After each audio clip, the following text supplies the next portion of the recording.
उत्तर चला बघूया. पहिला प्रश्न, वेद शब्दाचा अर्थ काय?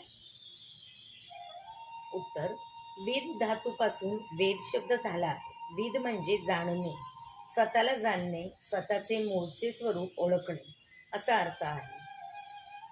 दुसरा प्रश्न, वेदांमध्ये काही स्त्रियांनी लिहिलेली सूक्ते आहेत असे म्हणतात, तर खरे आहे का?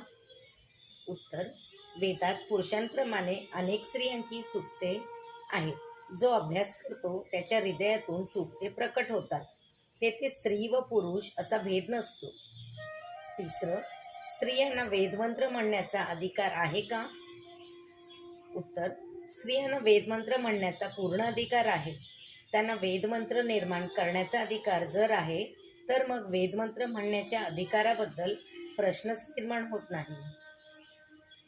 चौथा प्रश्न, आज वेदांचा कितपत